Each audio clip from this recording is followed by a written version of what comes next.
கலிங்க அரசன் நாட்டின் நலனுக்காக காளியை 1000 பொருட்களை கொண்டு வழிபட்டார்.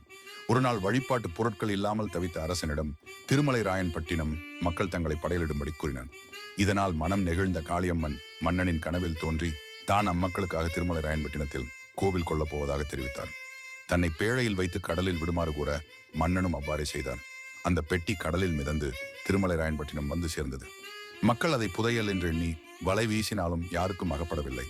இந்நிலையில் செங்குந்தர் என்பவரின் கனவில் தோன்றிய காளியம்மன், நான் கடலில் தவழ்கிறேன், என்னை கொண்டு வந்து வழிபடுங்கள் என்று கூறினார். விடிந்ததும் அவர் அம்மன் பேழையை கடலில் இருந்து எடுத்து மணிப்பீடத்தில் வைத்து வழிபடத் தொடங்கினார். அதிலிருந்த ஓலைச்சுவடியில் அம்மனை 1000 பொருட்கள் கொண்டு வழிபட வேண்டும் என்று இருந்தது.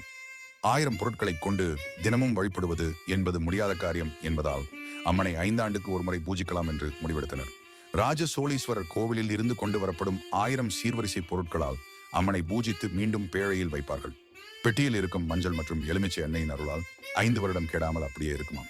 திருக்கோவில் காரைக்கால் மாவட்டம் புதுச்சேரியில் உள்ள திருமலை ராயன்பட்டினம் என்ற இடத்தில் அமைந்துள்ளது.